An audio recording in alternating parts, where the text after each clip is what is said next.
It had been months since the crash landing. The Ark Horizon, their once glorious spaceship, lay broken and grounded on this mysterious planet they had never intended to visit. They were supposed to colonize Robert Io, a distant planet at the edge of the galaxy. But that dream seemed farther away with every passing day. Now, survival was their only mission. The planet was lush, covered with vast jungles of towering alien trees whose leaves glowed faintly in the twilight. The jungle was beautiful but treacherous, filled with strange creatures and unknown dangers lurking behind every tree. Captain Ryder and the human survivors had worked hard to turn the wreckage of the Ark Horizon into a makeshift colony. They had no way of contacting Earth, and any hope of reaching Robert Io seemed impossible without major repairs to their ship. With the army regularly scouting the planet for resources, every member of the colony knew that survival here meant facing whatever the planet threw at them, whether it was hostile alien life, natural disasters, or the eerie silence that hung in the air. One afternoon, a small group of explorers led by Lieutenant Keller set out into the jungle. Their mission was simple: find resources. The colony needed food, water, and materials to continue repairs on the ship. The further they ventured into the jungle, the stranger and more alien the environment became. The trees were so tall that their tops disappeared into the mist above, and strange, glowing plants illuminated their path. Keller had been on dozens of missions since the crash, but something about this jungle made him uneasy. It was too quiet. The usual sounds of distant alien creatures were absent, and the jungle felt aware, as if it was watching them. After several hours of trekking, the team stumbled across a small clearing. As they paused to rest, the silence was broken by the rustling of leaves nearby. "What was that?" asked Dr. Lena Trask, the group's biologist, as she instinctively clutched her scanner. "Stay calm," Keller ordered, raising his hand to signal the team to stay alert. His heart raced, though he tried to remain composed. Could just be the wind. But Keller wasn't so sure. The rustling grew louder, and before they could react, a creature emerged from the underbrush. It was unlike anything they had ever seen, sleek, agile, and resembling a wolf from Earth, but with a few alien differences. Its fur shimmered a deep blue, and its glowing eyes pierced through the darkness of the jungle. Its elongated limbs made it taller and more imposing than any wolf Keller had seen in Earth's history archives. And it wasn't alone. Several more creatures just like it emerged from the trees surrounding the humans in a wide, protective circle. "Steady," Keller whispered, his hand tightening around the grip of his plasma rifle. The other members of the team followed his lead, slowly raising their weapons. But the creatures didn't attack. They simply stood there, watching.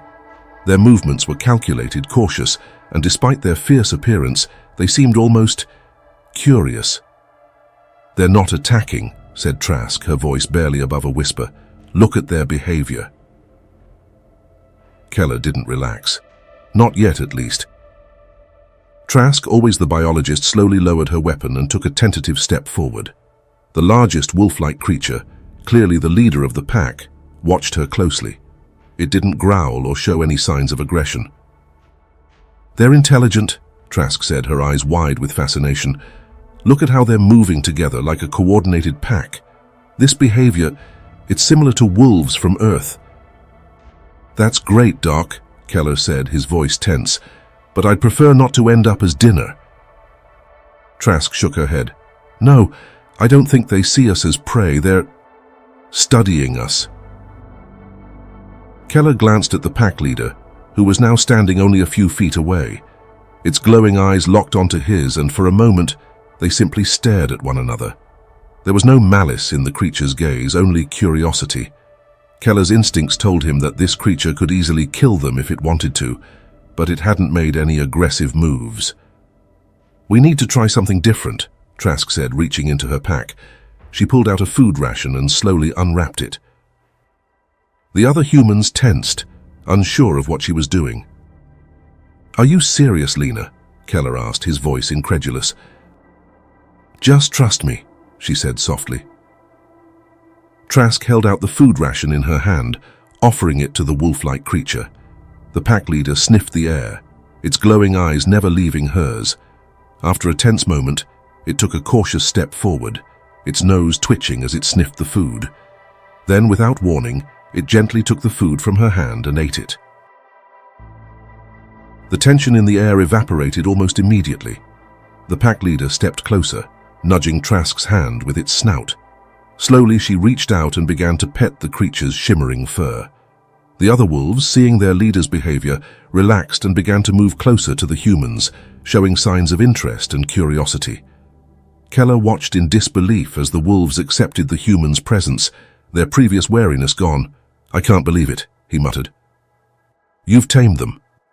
"Not tamed," Trask corrected, her eyes still wide with awe. "We've built trust. These creatures are intelligent, like the wolves on Earth. They recognize that we're not a threat." Keller looked at the pack leader, now standing beside Trask like a guardian. "So what now? Do we bring them back to the colony?" Trask smiled, still petting the wolf. "If they'll follow, why not?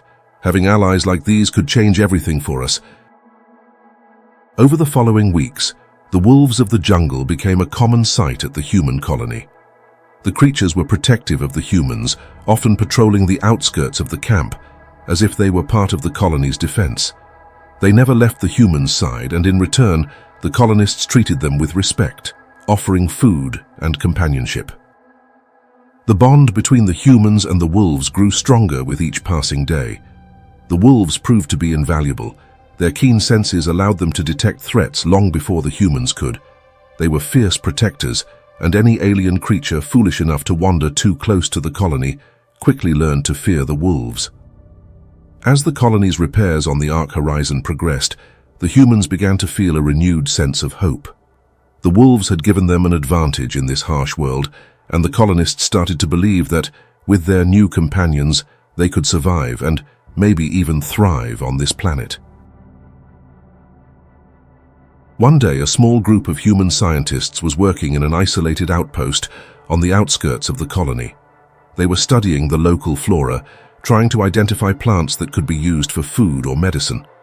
The outpost was quiet, with only the soft hum of equipment breaking the silence. Suddenly, without warning, the doors of the outpost slid open, and a group of aliens, members of the hostile race that had attacked them months ago, entered the room. The scientists froze in fear. They had heard stories of the alien warriors from the soldiers who had fought them before, and they knew that these creatures were not here for a peaceful visit. The lead alien, taller and more imposing than the others, raised its weapon, pointing it directly at Dr. Harper, the lead scientist. The room went silent, the tension thick as the aliens prepared to execute the humans. But before the alien could pull the trigger, a loud, ferocious growl echoed through the room. Out of the shadows, one of the wolves sprang forward, sinking its teeth into the lead alien's arm. The alien howled in pain, dropping its weapon as it struggled to shake the wolf off. The other aliens, startled and panicking, tried to fight back, but the wolves were too fast. More of the pack rushed into the outpost, attacking the aliens with lethal precision. Within moments, the aliens were fleeing, terrified by the fierce, snarling creatures. Two of the aliens made it out alive, running for their lives as the wolves chased them through the jungle, their growls echoing in the distance. The scientists stood frozen in shock. The wolves had saved them. The two surviving aliens stumbled into their base, bloodied and shaking with fear. They collapsed at the feet of their leader, General Zorak, the alien general who had been planning the eradication of the human colonists. You're back," Zorak said, his voice cold. "What happened? Where is the rest of the strike force?" The alien soldiers looked up at their general, their eyes wide with terror. "The humans, they have tamed the wolves." Zorak's face twisted into a snarl. "Impossible, those creatures are wild, untamable beasts. No one has ever controlled them." "But it's true," one of the soldiers gasped. "They've done what we couldn't. The wolves are protecting them. We couldn't fight them. They tore through us like we were nothing." Zorak's red eyes narrowed in fury. He had spent decades trying to tame the wolves of the jungle, seeing them as the perfect weapon for his army. But no matter how many attempts they made, no matter how many aliens were sacrificed in the process, the wolves had never submitted. Now to hear that the humans, mere survivors of a crash, had done what he could not infuriated him. "They will pay for this," Zorak growled. "The humans have overstepped their boundaries. We will return, and this time no wolves will stand in our way."